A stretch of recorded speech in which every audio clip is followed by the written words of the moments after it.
ஜோதிடத்துல 12 பாவம் இருக்கு. 12 பாவத்துக்கு ஒவ்வொரு தலைப்பு கொடுத்துருக்காங்க. ஏற்கனவே லக்னம்னா ஜாதகர், உயிர், 2ஆம் இடம்னா தனம், வாக்கு, குடும்பம், 3ஆம் இடம்னா சகோதரன், இடமாற்றம், 4ஆம் இடம்னா நிலம், வீடு, வண்டி, வாகனம், சொத்து, வாஸ்து அப்படிங்கிறது 4ஆம் இடம் தான். 5ஆம் இடம் தான் இந்த ஜோதிடம், ஆன்மீகம், குழந்தைகள், அரசியல், அரசாங்கம், கலைத்துறை, இது மாதிரி. 6ஆம் இடம் தான் எதிரி, நோய், மரணம், வழக்கு அப்படிங்கிறது தெரியும். 7ஆம் இடம் தான் திருமண வாழ்க்கை, கூட்டுத்தொழில். 8ஆம் இடம் தான் அதிர்ஷ்டம், ஆயுள் பிரச்சனை. 9ஆம் இடம் தான் கடவுள். அதே மாதிரி உயர்கல்வி, தந்தை பத்தி. 10ஆம் இடம் தான் தொழில், தர்மம். 11ஆம் இடம் தான் ஆசை நிறைவேறுவது, மூத்த சகோதரம். 12ஆம் இடம் தான் அயன செயல, அந்த தாமதிய சுகம், முதலீடு. இப்படி 12 பாவம் இருந்தாலும் இன்னைக்கு 4வது கருத்தரங்கம். அந்த 4வது கருத்தரங்கத்துல 4வது வாஸ்து, நிலம், வீடு, சொத்து. அப்ப நான் இந்த இடத்த வந்து கூப்பிட்டு நம்ம இந்த 4ஆம் இடமான நிலம், வீடு, வாஸ்தை பத்தி பேசுனாங்கன்னா இந்த 4வது கருத்தரங்கத்துக்கு இது ஒரு கரெக்டா விஷயமா இருக்கும். இன்னைக்கு எல்லாருமே வீடு கட்டுறவங்க என்ன ஒரு தப்பு பண்றாங்க அப்படின்னா, அதை நீங்க புதுசா நீங்க இந்த கருவில் ஆன்லைன் அஸ்ட்ரோலஜில பார்க்கக்கூடிய நேயர்களா இருந்தாலும் சரி, நம்மளுடைய வாடிக்கையாளர்களாக இருந்தாலும் சரி, ஜோதிடர்களாக இருந்தாலும் நீங்க முழுக்க தெரிஞ்சுக்கிறது என்ன அப்படின்னா, எல்லாருமே நினைச்ச இடத்துல ஏதோ இடமும் கிடைச்சா இடத்த வாங்கிடுது, எப்படியோ வந்து அவங்களுக்கு வீட்டை கட்டிடுறது, இப்படியெல்லாம் ஃபாலோ பண்றாங்க. இதுல வந்து வாஸ்து அப்படிங்கிறது நான் சொல்றது என்னன்னா, நேற்று வந்ததுதான் வாஸ்து. அடிக்கடி நான் சொல்றேன், வாஸ்துங்கிறது நேற்று வந்ததுதான். இதையெல்லாம் தாண்டி ஏற்கனவே மனைவி சிற்ப சாஸ்திரம் அப்படிங்கக்கூடிய ஏற்கனவே நூல்கள்லாம் நிறைய வந்துச்சு. அந்த மனைவி சாஸ்திரம் கூடிய அந்த சிற்ப நூல்களையே வந்துதான் வாஸ்துக்கு ஒரு டாபிக்கே வந்திருக்குது. அப்ப இன்னைக்கு அவங்க என்னன்னா, அது தொழில் ரீதியாக ஒரு மாற்றங்கள் உருவாக்குறதுக்காக வாஸ்துங்கிற பேர்ல கொண்டு போயிட்டாங்க. அப்ப நீங்க முதல்ல வாஸ்து பாக்குறீங்களே இல்லையோ, முதல்ல இந்த மனைவி சாஸ்திரத்துடைய மகத்துவத்தை நீங்க எல்லாருமே நீங்க தெரிஞ்சுக்கணும். என்னைக்குமே பழையது தான் ஜெயிக்குமே தவிர புதியது ஜெயிக்கவே ஜெயிக்காது. இன்னைக்கு 1000க்கு சாப்பாடு இருந்தாலும் இன்னைக்கு இந்த 4 மாசத்துக்கு பழைய சோறும், பச்சை மிளகாயும், வெங்காயம் இருந்தாக்கா சூப்பர் உணவு. இந்த பழைய சோறு வெளிநாட்டிலாம் காசுக்கு விற்கிறாங்க. அப்ப இந்த பழையது அப்படிங்கிறது தான் இந்த வாஸ்துல முக்கியமான விஷயம்னாலே இந்த பழையதான மனைவி சாஸ்திரம் தான். இந்த மனைவி சாஸ்திரத்திலே சொல்லிட்டாங்க, எதை எங்கெங்க வைக்கணுமோ அதெல்லாம் அங்கங்க வச்சா அதுக்கு பேரு வாஸ்து.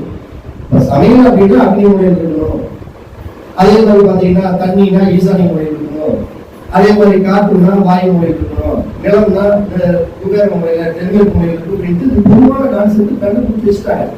நம்ம அதை வந்து நம்ம இந்த இடத்த வாஸ்துங்கிறதுக்கு முன்னாடியே முதல்ல நம்ம வந்து இந்த நிலம் சம்பந்தப்பட்ட விஷயங்கள் எல்லாம் முதல்ல பார்த்துக்கணும். அப்ப நீங்க என்ன பண்ணணும், ஒருத்தர் வீடு கட்டுறீங்க அப்படின்னா, ஒரு நிலம் வாங்குறீங்க அப்படின்னா, நீங்க முதல்ல பார்க்க வேண்டிய விஷயம், அது கிழக்கு பார்த்த மனையா, வடக்கு பார்த்த மனையா, தெற்கு பார்த்த மனையா, மேற்கு பார்த்த மனையா, இப்படி எல்லாம் நீங்க பார்க்காதீங்க. முதல்ல டைரக்ஷன் சரியா இருக்குதான்னு பாருங்க. டைரக்ஷன் அப்படின்னா இன்னைக்கு எந்த படம் எடுத்தாலுமே படம், அதாவது ஒரு படம் எடுக்கிறாங்க, ஒரு படம் எடுக்கிறாங்கன்னா தயாரிப்பாளர் 20 கோடி 50 கோடி 150 கோடி கூட போடுவார். இளையராஜா சார் அடிக்கடி சொல்லியிருக்காரு, நீங்க கேள்விப்பட்டிருக்கீங்க, தன்னுடைய மியூசிக் ஸ்டுடியோவுக்குள்ள தயாரிப்பாளர் மட்டும் விட மாட்டாரா இளையராஜா. ஏன்னா தயாரிப்பாளர் என்பது படம் தான் போட்டாலுமே தவிர டைரக்டருக்கு தான் ரொம்ப இம்பார்ட்டன்ட். ஒரு படத்தை எப்படி எடுக்கணும், இந்த இடத்துல என்ன பண்ணணும், இந்த சீனை எப்படி வைக்கணும், இந்த இடத்துல சண்டை வைக்கலாமா வேணாமான்னு சொல்றது யாருன்னா டைரக்டர் மட்டும் தான். அப்ப நீங்க ஒரு வீட்டை வந்து நிர்ணயம் பண்றதுக்கு முதல்ல டைரக்டர் தான் தேவை. டைரக்டர்னா என்ன, இடத்துடைய திசையாட்ட தெரியும். அப்ப இடத்துடைய டைரக்ஷனை பாருங்க. அப்ப டைரக்ஷனை எப்படி போய் பார்ப்பீங்க? ஒருத்தர் சொல்றாங்க, ஏன் உங்க வீடு இந்த மூலையை பார்த்து கட்டிக்கிறீங்க அப்படின்னு கேட்டா, கிழக்கு பார்த்ததுக்கு அக்னி மூலையை பார்த்து வீடு கட்டிக்கிறாங்க. ஏன்னு கேட்டா, என் ஊர்ல வந்து காலையில பார்த்தா சூரியன் இந்த பக்கம் தாங்க உழைச்சிட்டு அப்படிங்கிறாங்க, அதை பார்த்து நாங்க கட்டிக்கிறோம் அப்படிங்கிறாங்க. அப்ப பாத்தீங்கன்னா இப்ப வடக்குறை தேய்பிக்கிற மாதிரி சூரியன் 6 மாசம் இந்த பக்கம் உதிக்கும், 6 மாசம் இந்த பக்கம் உதிக்கும், மிச்ச காலம் நடுக்கிட்டு உதிக்கும். அப்ப சூரியனை வச்சு நம்ம பார்க்கக்கூடாது, இடத்துடைய திசைகாட்டியை வச்சுதான் முதல்ல நம்ம பார்க்கணும். அப்ப திசையை வச்சு ஒரு இடத்த வாங்குறதுக்கு முன்னாடி போய் பாருங்க, அந்த இடம் வந்து கரெக்டா கிழக்கு பார்த்ததா இருக்குதா, அல்லது மேற்கு பார்த்துருக்குதா, அல்லது தெற்கு பார்த்துருக்குதா, வடக்கு பார்த்துருக்குதா, இல்ல வடக்கு பார்த்த பிளாட்டுக்கு ஈசானியத்தை பார்த்துதா, வாயு முறை பார்த்துதா, கிழக்கு பார்த்ததுக்கு கிழக்கு தான் பார்க்குதா, இல்ல கிழக்கு ஈசானியத்தை பார்க்குதா, இல்ல கிழக்கு நீ பார்க்குதா, மேற்கு பார்த்த பிளாட்டுக்கு மேற்கு தான் பார்க்குதா, அல்லது மேற்கு வாயு பார்க்குதா, அல்லது மேற்கு வெள்ளி பார்க்குதா. தெற்கு பார்த்த பிளாட்டுக்கு தெற்கு தான் வாங்குதா அல்லது தெற்கு நிறுத்தி பார்க்குதா தெற்கு அப்படின்னு பார்க்கலாம். இப்படி திசைகள் அப்படிங்கிறது 16 திசை. நம்ம ஏற்கனவே நம்ம வகுப்புல நிறைய சொல்லிக்கிறோம். அதாவது எல்லாருமே திசை 4 திசைனாங்க, அதுக்கு மேல 8 திக்குனாங்க. நம்ம 8 திக்குகளையும் தாண்டி 16 திக்குகள்னு சொன்னோம். இப்ப ஈசானிய மூலை அப்படின்னா அதுலயே 2 திக்கு இருக்குது. கிழக்கு பக்கம் இருக்கக்கூடிய பார்வைக்கு அது கிழக்கு ஈசானியன்னு பேரு, அதே மாதிரி வடக்கு பக்கம் இருக்கிறது வடக்கு ஈசானியன்னு பேரு. அதே மாதிரி தென்மேற்கு அப்படிங்கிறது தெற்கு மூலம் அப்படின்னா தெற்கு பக்கம் இருக்கிறது தெற்கு நிறுத்தி, மேற்கு நிறுத்தி பக்கம் இருக்கிறது மேற்கு நிறுத்தி. வாயுன்னு இருக்குதுன்னா வடக்கு பக்கம் இருக்கிறது வடக்கு வாயு, மேற்கு பக்கம் இருக்கிறது மேற்கு வாயு. அக்னி அப்படிங்கிறது கிழக்கு பக்கம் இருக்கிறதுனால அது கிழக்கு அக்னி, தெற்கு பக்கம் இருக்கிறனால தெற்கு அக்னி. இப்படி இந்த திசைகளுடைய தன்மைகள் பூரா முதல்ல நீங்க ஒரு உள்வாங்கிட்டாவே நம்ம ஒரு வாஸ்து சாஸ்திரம் சொல்வதற்கும் சரி பார்ப்பதற்கும் ரொம்ப ஈஸியா இருக்கும். இன்னைக்கு சொல்ற ஜோதிடத்துல உழுந்து சம்பாதிச்சா கூட 500 ரூபாய் கொடுத்து 5000 கேள்வி கேட்பாங்க, புரியுதுங்களா? ஆனா வாஸ்து அப்படிங்கிறது மட்டும் நல்லா பக்காவா தெரிஞ்சுக்கிட்டோம்னா அந்த வாஸ்து எவ்வளவுதான் சீப்பன் பெஸ்ட்ல போய் பார்த்தாலும் மினிமம் 5000 ரூபாய் குறையில்லாம கொடுப்பாங்க. ஏன்னா அந்த வாஸ்து அப்படிங்கிறது ரொம்ப முக்கியம். ஒருத்தருக்கு வாஸ்து அமையினாலும் சரி, அதுதான் மனை. ஒரு மனை அமையினாலும் சரி, ஒரு மனைவி அமையினாலும் சரி, அவரோட லைஃபே டோட்டலி காலி. புரியுதுங்களா? ஏன்னா மனைவி அப்படிங்கிறது சுக்கரன், வீடுங்கிறது சுக்கரன் தான். நீங்க வீடு கெட்டு போயிட்டாலும் சரி, மனைவி கெட்டு போயிட்டாலும் சரி, அவன் அவன் கோடி ரூபாய் கொடுத்தாலும் அவன் ஒரு அன்னக்காமி பையன் தான். மனைவி மட்டும் செட்டா இல்லைன்னா அதுக்கு தான் என்ன சொல்றது, சுக்கரனை புடிச்சு கெஞ்சி நாச்சி குழாவி நாச்சி எதையும் பண்ணி நாச்சி சுக்கரனை கரெக்டா கண்ட்ரோல் வச்சுக்கீங்கன்னு எல்லாரும் சொல்றது காரணம் என்னன்னா, பணம் வர்றதுக்கு உண்டான அத்தனை ஐட்டம் கூட அவங்க கிட்டதான் இருக்கு. நீங்க பாருங்க, காலச்சக்கரத்துல 2ஆம் இடம் சுக்கரன் தான், அதே மனைவிக்கு உண்டான கிரகம் சுக்கரன் தான். 2-7 தான். அந்த 2-7 தான் பொதுவா நம்ம மாரகஸ்தானம் சொல்றாங்க. அப்ப ஒழுங்கான மனைவி, ஒழுங்கான வீடு, அதாவது சுக்கரன் இருக்கக்கூடிய வீடு, சுக்கரன் இருக்கக்கூடிய மனைவி ஒழுங்கா அமைஞ்சிட்டா அது அவங்களுக்கு வரமா மாறிடுது. இது 2ம் ஒழுங்கா அமையாதனாலதான் அதெல்லாம் அவங்களுக்கு மாரகமா மாறிடுது. அந்த 2-7 மாரகஸ்தானம் சொன்னாங்க.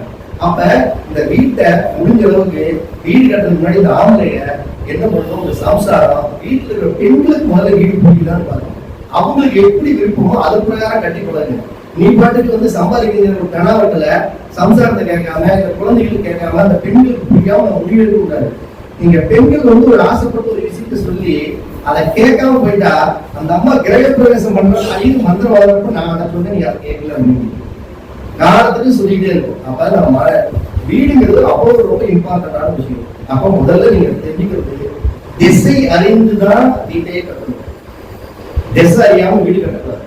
கிழக்கு பார்த்து நீங்க வீடு கட்டணும்னா அந்த இடம் இயற்கையிலேயே கிழக்கு பார்த்து இருக்கணும் அல்லது கிழக்கு ஈசானியம் பார்த்து இருக்கணும்.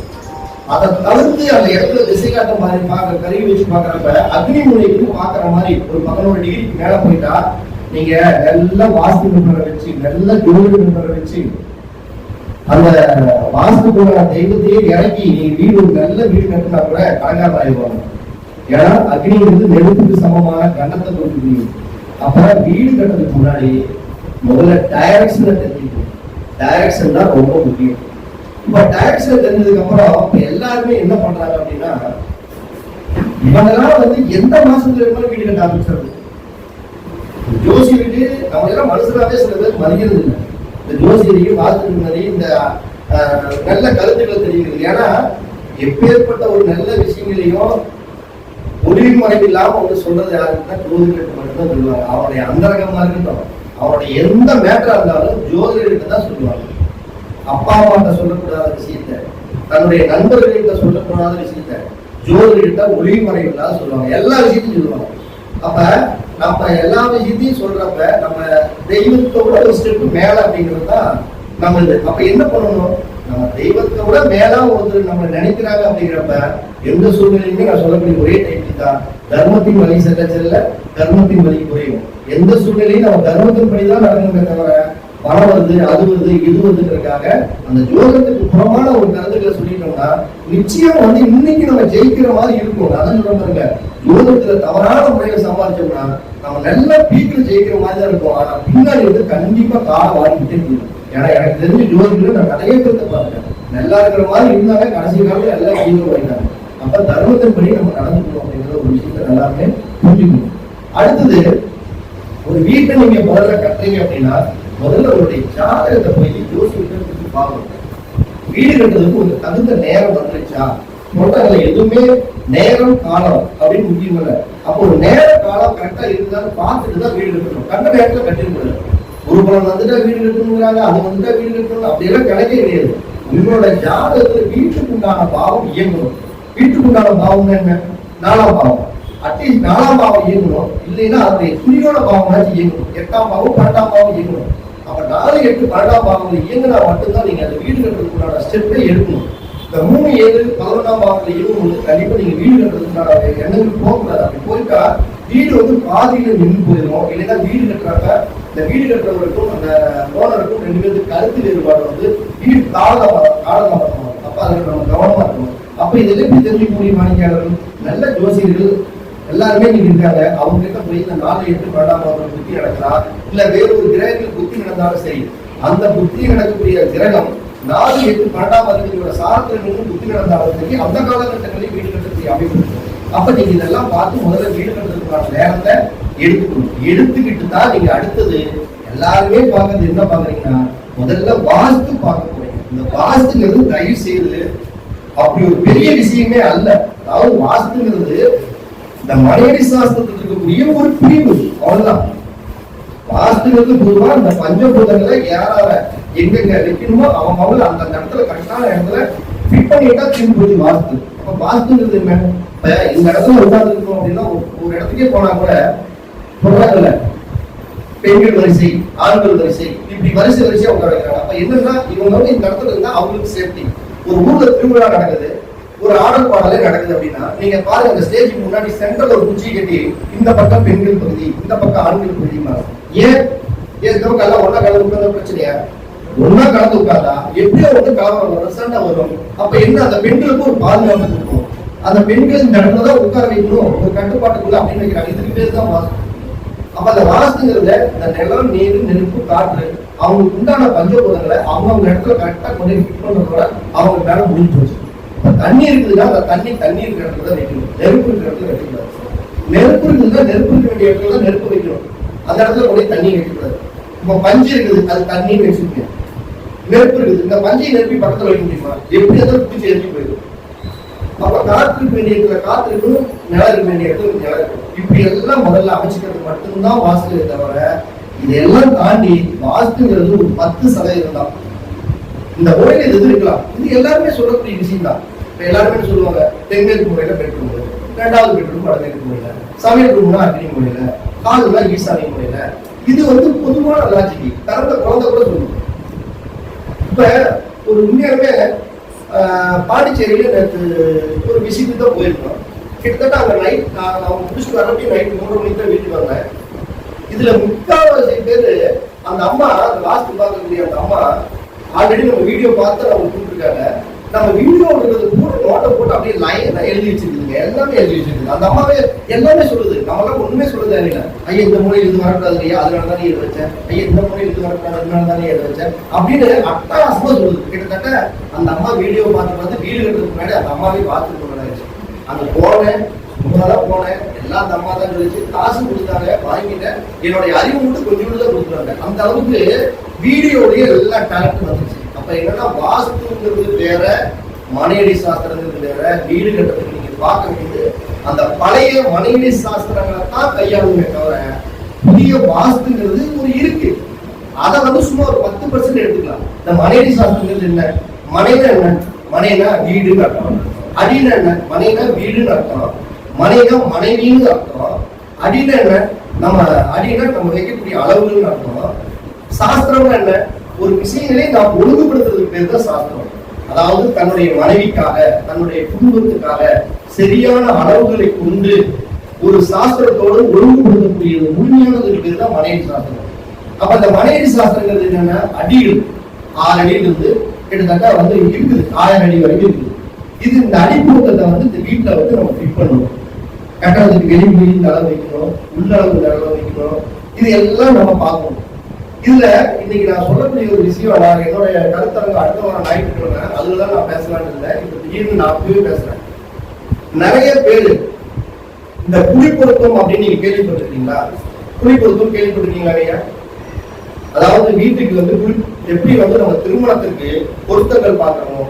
இந்த பையனை இந்த பொண்ணை சேர்த்துனா 2 பேரும் ஜோடி சேருவாங்களா, இவங்க 2 பேருக்குள்ள அந்த வசியம் இருக்குமா, இல்ல அந்த தாம்பத்திய சுகம் இனிக்குமா, 2 பேருக்குள்ள மாமனார் மாமியாருக்குள்ள எங்களுக்கு இந்த குடும்பம் அங்க போனா அந்த குடும்பத்தை இந்த பொண்ணை எடுத்ததுக்கு அப்புறம் 2 பேருக்குள்ள அண்டர்ஸ்டாண்டிங் நல்லா இருக்குமா அப்படிங்கிறது தான் திருமணத்துக்கு பொருத்தம்.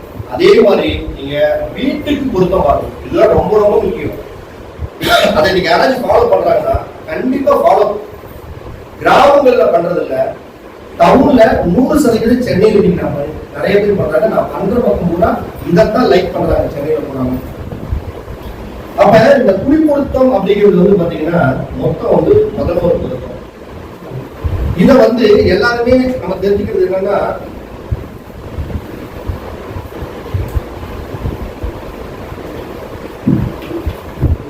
ஜோதிடத்துல எப்படி திருக்கணிதம் பஞ்சாங்கம் தெரியுதா, வாக்கிய பஞ்சாங்கம் தெரியுதா, இல்ல எந்த பஞ்சாங்கம்? இப்ப சனி பயிற்சி வாக்கிய பஞ்சாங்கம் சனியே இல்லை அப்படின்றான். அதான் இப்ப சனி பயிற்சி அப்படிங்கிறது உலகமே தெரிஞ்சு போச்சு. பாகிஸ்தான்ல போட்டு நொறுக்கி எல்லாம் ஏற்பட்டதான் செஞ்சுட்டு இருக்காங்க. அதுக்கு முன்னாடி தாய்லாந்துல வந்து நிலநடுக்கம் வந்து எல்லாமே அந்த சனி பயிற்சி ஆனதுக்கு இதெல்லாம் ஒரு அறிகுறி தான். அப்ப எப்படி நம்ம ஜோதிடத்துல திருக்கணிதமா வாக்கிய பஞ்சாங்கமானு எப்படி நம்ம இது மாதிரி பாக்குறோமோ, இந்த மனைவி சாஸ்திரம் பார்க்கறதுல 2 விதமான கோஷ்டி இருக்குது. திருக்கணிதமா வாக்கியமாங்கிற மாதிரி 2 கோஷ்டி இருக்குது. 2 கோஷ்டினா என்னன்னா 34 அங்கலம் 34 அங்கலம் கொண்ட 1156 அடி அந்த அங்கலம் கொண்டது ஒரு மனைவி சாஸ்திரம்னு ஒரு டீம். அதாவது மனைவி சாஸ்திரம் எப்படி பார்ப்பாங்க அப்படின்னா, கட்டடத்துடைய நீளத்தையும் கட்டடத்துடைய அகலத்தையும் அளந்து அதை 9ஆல வகுக்கிறது அப்படிங்கிறது ஒரு சாப்டர். அதுதான் 36 அங்கலத்துல வகுக்கிறது ஒரு கால்குலேஷன். இன்னொருத்தர் வந்து மனையோட நீளத்தையும் அகலத்தையும் அளந்து அதை 8ஆல வகுப்பாங்க. இப்ப 8ங்கக்கூடிய ஒரு கோஷ்டி ஒரு சாப்டர் இருக்குது, 9ங்கக்கூடிய ஒரு கேட்டகரி இருக்குது. இப்ப நீங்க மக்கள் மத்தியில் என்னன்னா லாஸ்ட் போய் நம்ம பிளான் போட்டு கொடுத்துட்டு வர்றப்ப 8 போடுறதா 9 போடுறதா அப்படின்னு அவங்க கன்ஃபியூஷன் இருக்கிறாங்க. நல்லா புரிஞ்சுக்கணும். வாடிக்கையாளர்கள் 8ஆ 9ஆ, ஒருத்தர் பாதி வீடியோ 8ங்கிறாங்க, பாதி வீடியோ 9ங்கிறாங்க. இது எனக்கு ஒண்ணுமே புடப்படல. இதுதான் வாக்கியமா திருக்கணிதம். இவ்வளவு டைட் செட்டில் இருக்கிறாங்க மக்கள், குழம்பி போயிருக்காங்க. இது உண்மையான ஒரு சரியான ஒரு தீர்வு அப்படின்னா நடைமுறையில எதையும் அனுபவ ரீதியா தான் பண்ண முடியும். அப்ப கிட்டத்தட்ட நம்ம 35 வருடத்துக்கு மேல இந்த ஃபீல்டுல ஜோதிடம் வாஸ்து இந்த ஃபீல்டுல அனுபவம் பண்ணிட்டோம். கிட்டத்தட்ட ஒரு 1000 வீடுகளுக்கு மேல நம்ம அளவுகள் போட்டு பார்த்துட்டோம். அதை வந்து தெரியும், என்ன சார்ந்த என்னோட இருக்கிற சுத்தி இருக்கவங்களே தெரியும் நம்ம என்ன பண்றோம்னு. குறைஞ்சபட்சம் மாசம் ஒரு 25 வீட்டுக்குனாச்சும் கேப் போட்டு கொடுத்துருவோம்.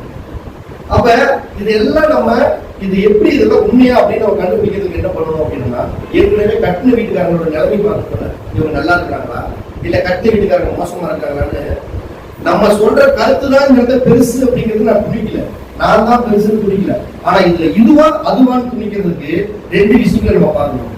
அதாவது 34 அங்கலம் into 36 அங்கலம் 1156 அப்படிங்கிறது வந்து எதுக்கு கண்டுபிடிச்சாங்கன்னா அதுவும் குடிப்பொருத்தத்துக்கு கண்டுபிடிச்ச விஷயம் தான், அது நான் மறுக்கல.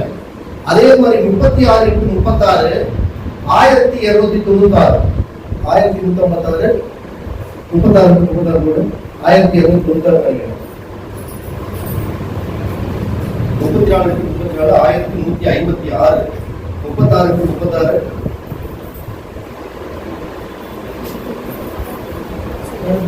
36 1296 அவர் பார்த்து சொல்லிட்டாரு. நீ செல்ல நோண்டிட்டே உட்காந்துருக்கிற. இதுதான் பழசுக்கு, இதுதான் ஒரு விஷயம் இல்லை. இதுதான் பழசுக்கும் புதுசுக்குள்ள வித்தியாசம். அப்ப 156 1296 இந்த கேட்டகரி இருக்குது. அப்ப இதுல 2மே குடிப்பொருத்தம் வாங்குறாங்க, 2மே உண்மைதான். இதுல மாற்று கருத்தை நான் தெரிவிக்கல. 34 அங்கலம் சரிதான், 36 அங்கலம் சரிதான். ஆனா நீங்க இதுல நல்லா இன்னையிலிருந்து இந்த வாடிக்கையாளர்கள் வீடு கட்டுறவங்க எல்லாம் புரிஞ்சுக்கணும்னா, சிற்ப ஆலயங்களுக்கு நிர்ணயம் செய்வதற்கு மட்டும்தான் 34 அங்கலத்தை கடைபிடிக்கணும். புரியுதுங்களா? சிற்ப ஆலயங்கள் என்ன, ஒரு கோயில் கட்டுவதற்கு, ஒரு கோயிலுடைய மண்டபங்கள் அமைப்பதற்கு, ஒரு சத்திரங்கள் அமைப்பதற்கு, சாவடிகள் அமைப்பதற்கு, அந்த கோயில் துறவிகள் சார்ந்த விஷயங்களுக்கு மட்டும்தான் நீங்க 34 அகலத்தை எடுக்கணுமே தவிர 36 அகலத்தை வந்து துறவிகளுக்கு எடுக்கவே கூடாது, கோயில்களுக்கு எடுக்கவே கூடாது. வீடு முழுக்க முழுக்க அப்படின்னா 36 அகலம் into 34 1296, அதாவது 9 சதுரடி கொண்டதுதான் ஒரு குடிப்பொருத்தம் அப்படிங்கிறது. அப்ப இவங்க என்ன பண்றாங்க, கோயிலுக்கு சொன்ன விஷயத்த வீட்டுக்கு கடைபிடிச்சிட்டு இருக்கிறாங்க. இது தப்பு, முற்றிலும் தப்பு. இது அணு ரீதியா அதுக்கு ஆதாரத்தோடு நான் நூல் எனக்கு வச்சிருக்கிறேன். அதற்கு சில பேர் கேட்டிருக்காங்க, அவங்க கிட்ட கூட நான் காமிச்சிருக்கிறேன். அப்ப நீங்க 34 அகலம் அப்படிங்கிறது கோயில் சார்ந்த விஷயங்களுக்கு மட்டுமே சால இருந்ததே தவிர வீடுகளுக்கு அல்ல. வீடுகளுக்கு நீங்க 36 அகலத்தை தான் கடைபிடிக்கணும். அப்ப 9% தான் ஒரு குறிப்பிடும். இது நல்லா நீங்க புரிஞ்சுக்கணும். இது அடுத்த வார ஞாயிற்றுக்கிழமை தான் என்னோட வீடியோலயே என்னோட இதுல கருத்தரங்கத்துல நான் பப்ளிசிட்டி பண்ணலாம்னு இருந்தேன்.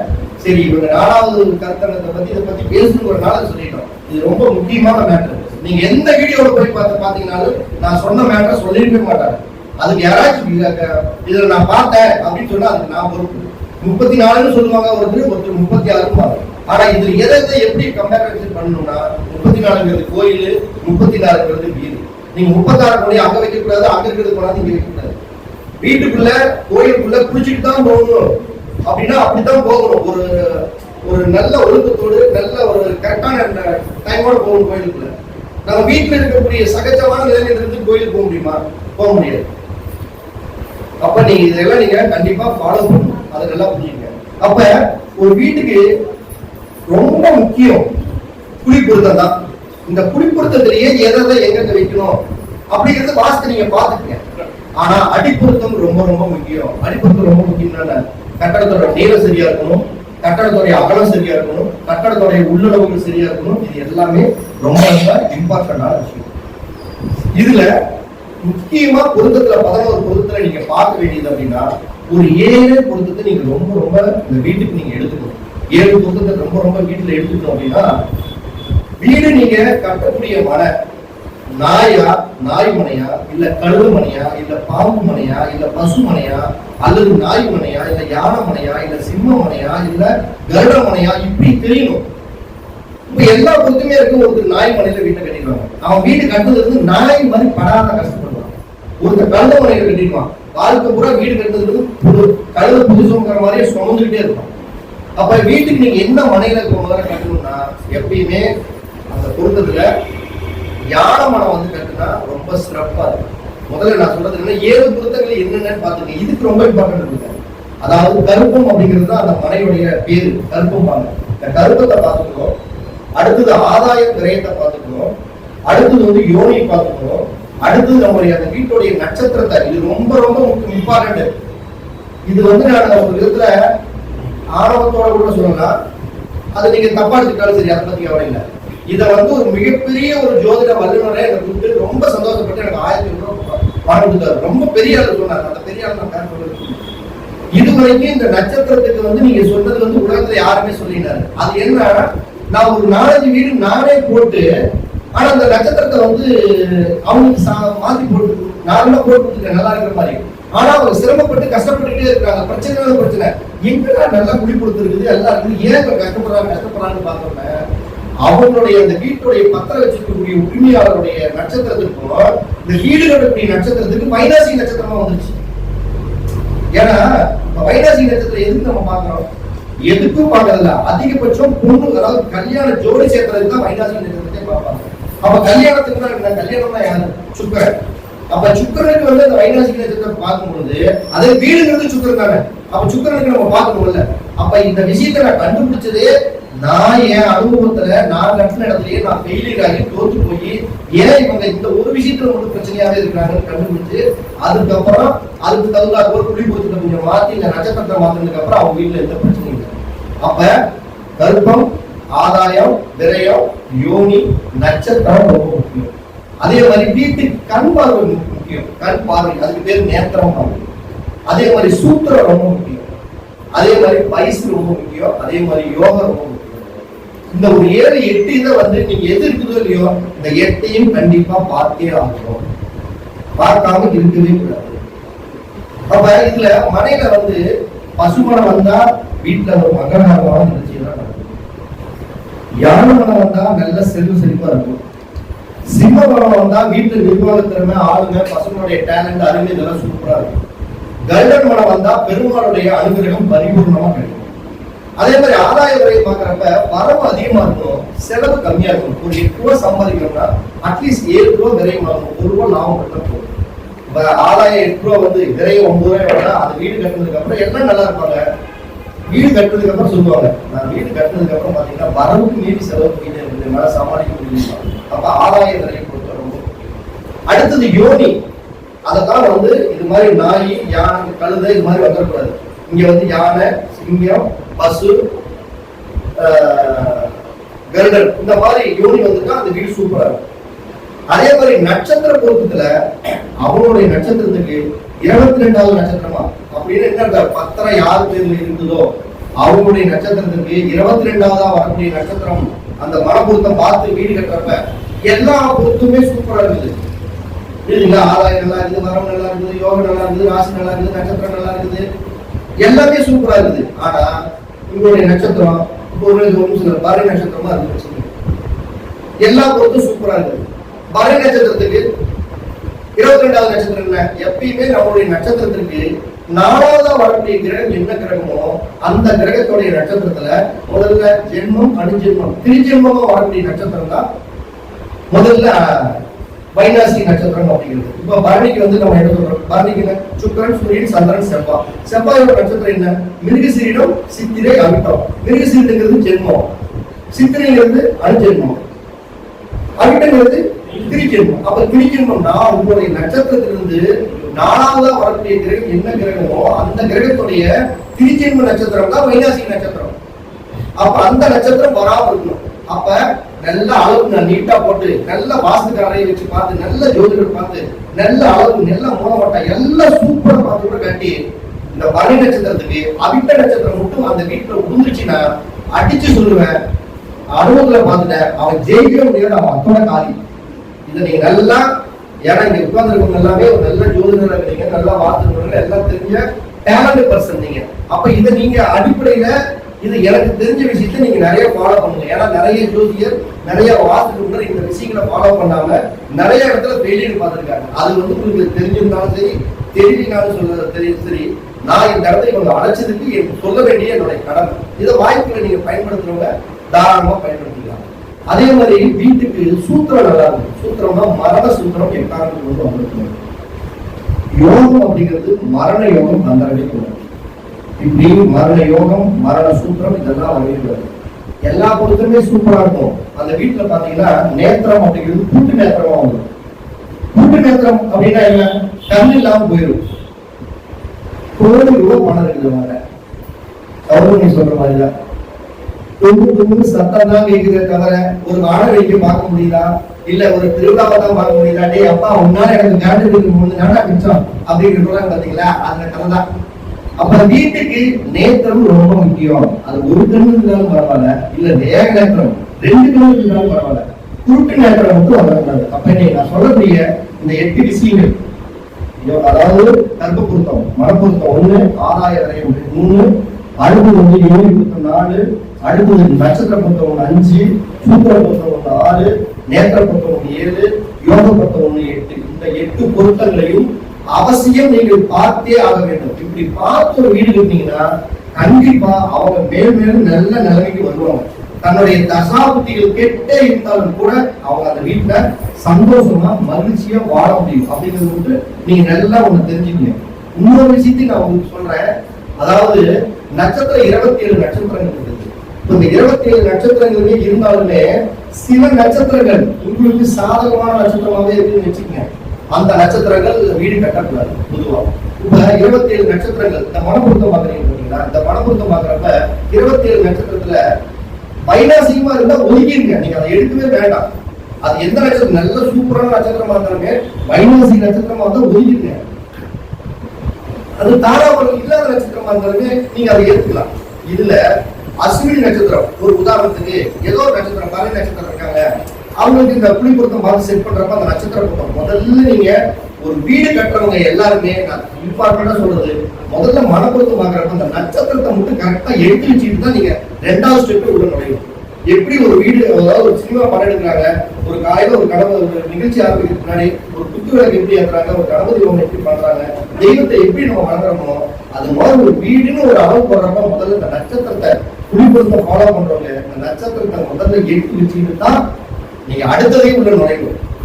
அப்ப அஸ்வினி நட்சத்திரத்துல ஒரு வீடு கட்டான்னு வச்சுக்க, உங்களுக்கு நல்ல குடிப்பொருத்தம் வச்சுட்டீங்க, அந்த குடிப்பொருத்தத்துல அஸ்வினி நட்சத்திரம் வந்துருது. நம்ம ஒரு 5 நிமிஷம் இது அஸ்வினி நட்சத்திரம் வருது. அஸ்வினி நட்சத்திரம் வந்ததுன்னா அந்த வீடு வந்து வசியத்தை கொடுக்கும். எல்லாம் புரியுங்க, வசிய தன்மை கொடுக்கும். இதே அந்த குறிப்பிட்ட பார்க்கும்போது பரணி நட்சத்திரம் வந்துச்சுன்னு வச்சுக்கோங்க, இது வந்து நம்ம இந்த இடத்துல சொல்லலாம். பரணி நட்சத்திரத்துல ஒரு வீடு கட்டுறாங்க, அது உங்களுக்கு நல்ல தாராபுரம் ஒரு நட்சத்திரமாவே இருக்கட்டும், நல்ல நட்சத்திரமாவே இருக்கட்டும். பரணி நட்சத்திரத்துல அந்த மனப்பொருத்தத்துல பரணி நட்சத்திரம் வந்தா அந்த வீட்டில் இருக்கக்கூடிய அந்த முதலாளி நிச்சயம் தன்னுடைய அந்த சுக்கர தசையோ சுக்கர புத்தியோ நடக்கக்கூடிய காலகட்டங்கள்ல மரணத்தை கண்டிப்பா அடைஞ்சே தருவோம். நடைமுறையில நிறைய பார்த்தோம். பரணி நட்சத்திரத்துல கண்டிப்பா பண்ணிருந்தது. கிருத்திகை நட்சத்திரம், கிருத்திகை நட்சத்திரத்துல வீடு கட்டுனாங்கன்னா கண்டிப்பா அந்த வீட்டுல ஏதோ ஒரு ஃபயர் கண்டிப்பா நடந்தே. வீட்டுல ஏதோ ஒரு முறையில தீ பிடிக்கும், ஏதோ ஒரு முறையில ஃபயர்ல வீட்டுல தீயினால விபத்து கண்டிப்பா நடந்தே. கிருத்திகை அப்புறம் ரோகிணி, வீட்டுல என்னாலும் ஒரு பயம் இருந்துட்டே இருக்கும். ரோகிணி நட்சத்திரத்துல ஒரு வீடு கட்டுறாங்கன்னா ஒரு பயம் இருந்துட்டே இருக்கும். ரோகிணிக்கு அப்புறம் மிருகசீரிட நட்சத்திரம். மிருகசீரிட நட்சத்திரம் அப்படிங்கிறது நல்ல அவங்களுக்கு ஒரு வீடு கட்டக்கூடிய ஒரு அமைப்பு கொடுக்கும். அவங்களுக்கு வந்தா திருவாதிரை நட்சத்திரம் மத்தியம பலனா இருக்கும். புனர்பூச நட்சத்திரம் அந்த வீட்டுல குழந்தைகளுடைய வளர்ச்சி ரொம்ப அற்புதமா இருக்கும். பூச நட்சத்திரம் அதே மாதிரி பூச நட்சத்திரத்துக்கு பாத்தீங்கன்னா அந்த வீட்டுல எந்த ஒரு கர்மாக்களுடைய பாதிப்புகளும் வராது. பூச நட்சத்திரத்துல ஒரு வீடு கட்டினா அடுத்த வீட்டுல வேற ரோட்ல போகக்கூடிய அந்த தீய சக்திகளுடைய கர்மா வீட்டுக்கு பாதிக்காது. அதே மாதிரி பூசத்துக்கு அப்புறம் ஆயிலை நட்சத்திரம். ஆயிலை நட்சத்திரங்கிறது இருக்கிறதுலே டேஞ்சரான நட்சத்திரம். அதாவது வீட்டுல இருக்கிறவங்க நோய் அப்படியே கொஞ்சம் நோய் தாக்கி மரணம் வரைக்கும் சம்பவிப்பாங்க. லேட் மரணம் ஆகும். ஆயிலை நட்சத்திரங்கிறது ஆகவே ஆகும். ஆயிலுக்கு அப்புறம் மக நட்சத்திரம். மகம் அப்படிங்கிறது வந்து பாத்தீங்கன்னா ஒரு விதத்துல கெடுதல் தான் நட்சத்திரம் தான். பூர நட்சத்திரம் பரணி, அதாவது சுக்கரனோட நட்சத்திரம். பூர நட்சத்திரம் சூப்பரான நட்சத்திரம், உத்தமமான நட்சத்திரம். அதுக்கு அடுத்தது அஸ்த நட்சத்திரம். அஸ்த நட்சத்திரம்ங்கிறது ஆயிலி மகம் பூரத்துக்கு அடுத்து உத்தர நட்சத்திரம். உத்தர நட்சத்திரங்கிறது அந்த வீட்டு நிர்வாகத்திறமை ஆளுமை இதெல்லாம் சூப்பரா இருக்கும். அதுக்கு அடுத்தது அஸ்த நட்சத்திரம். அஸ்த நட்சத்திரம் அப்படிங்கிறது வந்து பாத்தீங்கன்னா அந்த வீட்டுல இருக்கிறவங்களுக்கு நல்ல ஒரு குழந்தை பாக்கியம், வீட்டுல எல்லாத்தையும் அட்ஜஸ்ட்மெண்ட் பண்ணக்கூடிய அன்பு அரவணைப்புதான் இருக்கு. விக்ரம் அஸ்தத்துக்கு அப்புறம் சித்திர நட்சத்திரம். சித்திர நட்சத்திரம் அப்படிங்கிறதும் ஒரு நல்ல விதமான தன்மைகளை தான் கொடுக்கும், பிரச்சனை இல்லை. சித்திரைக்கு அடுத்தது சுவாதி. சுவாதி நட்சத்திரங்கிறது ராகுடைய நட்சத்திரம். அப்ப ராகுடைய நட்சத்திரம் அப்படிங்கிறப்ப அந்த வீட்டுல ஒரு தடுமாற்றம் இருந்துட்டே இருக்கும். இந்த நட்சத்திரம் வச்சுக்கா. சுவாதிக்கு அப்புறம் விசாக நட்சத்திரம். விசாக நட்சத்திரத்துல ஒரு வீட்டை கட்டினா கணவன் மனைவிக்குள்ள சண்டை வந்துகிட்டே இருக்கும். நிறைய நம்ம ஒவ்வொரு நட்சத்திரத்தையும் பார்த்து அவங்க வீட்டுல இதெல்லாம் போனா இதான் நோட் பண்ணுவேன். விசாக நட்சத்திரத்துக்கு கணவன் மனைவிக்குள்ள ஒரு சண்டை வந்துட்டே இருக்கும். விசாகத்துக்கு அப்புறம் அனுச நட்சத்திரம். இருக்கிறதுலே அனுச நட்சத்திரத்துல வீடு போட்டா ரொம்ப சூப்பரா இருக்கும். அது நம்ம சொல்றோம். 8வது நட்சத்திரம்ன்றது 8வது ராசியில் இருக்கக்கூடிய நட்சத்திரம் கர்ம நட்சத்திரம். அனுசம் என்பது அவங்களுடைய சங்கடங்களை கர்மாக்களை தீர்க்கக்கூடிய நட்சத்திரம். எல்லா விதமான தோஷங்களையும் அனுச நட்சத்திரம் நிவர்த்தி பண்ணும். அனுசத்துக்கு அப்புறம் கேட்ட நட்சத்திரம். கேட்ட நட்சத்திரங்கிறது வீடு கட்டுறதுக்கு ஆகாத நட்சத்திரம். கேட்டையில வீடு கட்டுனா கோட்டையை கூட கடைசியில் அழிச்சுட்டு தான் வரும். ஒரு நல்ல அந்த வீட்டையே கடைசியில் விற்கக்கூடிய சூழ்நிலை புரியும். கேட்டைக்கு எடுத்தது மூல நட்சத்திரம். மூல நட்சத்திரமும் வீடு கட்டுறதுக்கு ஆகாத நட்சத்திரம். மூல நட்சத்திரத்துல ஒரு வீடு கட்டுனா கண்டிப்பா அவங்களுடைய எந்த மாதிரி பாதிப்புனா அந்த மலக்குடல் ப்ராப்ளம் கண்டிப்பா வந்து நிறைய பேர். மூலத்துக்கு அடுத்தது பூராட நட்சத்திரம். பூராட நட்சத்திரத்துல தயவு செய்து வீட்டையே கட்டிடுறாங்க. சுக்கரனோட நட்சத்திரத்துல பரணியில ஒண்ணு, பூராடத்துல ஒண்ணு. பூராடத்துல வீடு கட்டினா மனையை கட்டினதுக்கு அப்புறம் அந்த மனையை நாசமா போறது இல்லாம அந்த வீட்டுல இருக்கிறவங்களும் ரொம்ப மோசமா போயிடுவாங்க. அப்ப பூராட நட்சத்திரம் ஆகாது. உத்திராட நட்சத்திரம் ரொம்ப சூப்பரான நட்சத்திரம், அருமையா வேலை செய்யும். திருவோண நட்சத்திரம் அதுவும் வந்து புத்திரகதி சந்தானகதி எல்லாம் இருக்கும். திருவோணத்துக்கு அப்புறம் அவிட்ட நட்சத்திரம். அவிட்ட நட்சத்திரத்துல வீடு தயவு செய்து கட்டாதீங்க. மனை பாழந்து போவதும் இல்லாம தனமும் நாசமாயிடும். அவிட்டத்துக்கு எடுத்தது சதை நட்சத்திரம். சதை நட்சத்திரங்கிறது ஒரு நல்ல ஏழுமுகமான நட்சத்திரம் தான். சதையும் நல்லா இருக்கும். அவிட்ட சதை. பூரட்டாதி நட்சத்திரம். பூரட்டாதி நட்சத்திரங்கிறது ஒரு மத்தியம் தான். அந்த வீட்டுல ஒரு குறைவில்லாத சவிக்கைகள் இருந்துட்டு இருக்கும். உத்திரட்டாதி நட்சத்திரம் அதுவும் ஓரளவுக்கு நல்ல நட்சத்திரம். வீட்டு கட்டினாலும் சிறப்பா இருக்கும். ரேவதி நட்சத்திரத்துல வீடு கட்டினா வீட்டுல இருக்கிறவங்களுக்கு யாருக்காவது ஒருத்தருக்கு உடம்பு சரியில்லாம போயிட்டே இருக்கு அடிக்கடி. அப்ப நீங்க நல்லா புரிஞ்சுக்கணும், நான் சொன்ன நட்சத்திரத்திலேயே இந்த தப்பான ஒரு நட்சத்திரங்கள் சில சொல்லியிருக்கிறேன். அந்த நட்சத்திரங்கள் உங்க வீட்டுக்கு குடிபொருத்தம் ஆகும் பொழுது அது உங்களுக்கு தாராபுரம் சூப்பரா இருந்தாலுமே இந்த நட்சத்திரத்தை நீங்க உபயோகிக்காதீங்க. அப்ப இந்த மனப்பொருத்தம் ஆகும்போது இந்த நட்சத்திரத்துக்கு உங்களுடைய ஜென்ம நட்சத்திரத்துக்கு 22வது வரக்கூடிய நட்சத்திரத்தை வீடு கட்டினீங்கன்னா கண்டிப்பா கருத்து வேறுபாடு, வீட்டுல ஒரு சந்தோஷம் இல்லாத தன்மை, நிறைய பிரச்சனை அனுப்பிங்க. அப்ப ஒரு வீடு அப்படிங்கிறது ஒரு இறைவன் கொடுத்த வரம். வீடுங்கிறது எப்படி ஒரு மனைவி அமைவதெல்லாம் வரம் அப்படின்னு நம்ம சொல்றோமோ அதே மாதிரிதான் ஒரு வீடு அமைவதும் மனை அமைவதும் மனைவி அமைவதும் இறைவன் கொடுத்த ஒரே வரம் தான். அப்படிப்பட்ட ஒரு வரத்தை நீங்க வாஸ்துக்கு ரொம்ப இம்பார்ட்டன்ட் கொடுங்க. ஆனா வாஸ்துங்கிறது மனைவி சாஸ்திரத்துக்கு இருக்கக்கூடிய ஒரு அங்கமே தவிர வாஸ்து என்பது ஒரு பெரிய பிரமாண்டம் அல்ல. அந்த மனைவி சாஸ்திரத்துக்குள்ளதான் அந்த வாஸ்துங்கிறது உள்ள வருதே தவிர இந்த வாஸ்துக்குள்ள மனைவி சாஸ்திரம் அல்ல. அப்ப நீங்க ஒரு வீடு கட்டுறவங்க முதல்ல இடப்பட்ட டைரக்ஷன் பாருங்க. உங்களுக்கு நடக்கக்கூடிய தசா புத்திக்கு வீடு கட்டுறதுக்கு சாதகமா இருக்கான்னு பாருங்க. அடுத்தது வாஸ்து பாருங்க. எந்தெந்த திசையை நோக்கி எந்தெந்த வீடு எப்படி அமைக்கலாம், எந்தெந்த மூலையில எதாவது வைக்கலாம் அப்படிங்கிறது மட்டும்தான் வாஸ்து. அதை ஒண்ணு பாருங்க. இதெல்லாம் தாண்டி இந்த பழைய சித்தாந்தங்களை கடைபிடிங்க. அதுதான் மனைவி அடி சாஸ்திர பொருத்தங்கள். அந்த சாஸ்திர பொருத்தங்கள்ல கர்ப்ப பொருத்தம், ஆதாய விரை பொருத்தம், யோனி பொருத்தம், ராசி பொருத்தம், அடுத்தது நட்சத்திர பொருத்தம், வசிய பொருத்தம், நேத்திர பொருத்தம், சூத்திர பொருத்தம், யோக பொருத்தம், இந்த பொருத்தங்களை எல்லாம் பார்த்து வைநாசிகம் வராமல் வீடு அமைச்சீங்கன்னா கண்டிப்பா அந்த வீடு கட்டின ஒரு இன்ஜினியருக்கு ஒரு மரியாதை, கட்டின ஒரு மேஸ்திரிக்கு மரியாதை, வாஸ்து பார்த்தா ஜோதிடம் பார்த்தா உங்களுக்கும் ஒரு மரியாதை அப்படின்னு கூறி இது ஒரு அழகான அற்புதமான ஒரு நல்ல நாள்ல 4வது கருத்தரங்கத்திற்கு இப்படி ஒரு அருமையான கருத்துக்களை பேச வாய்ப்பு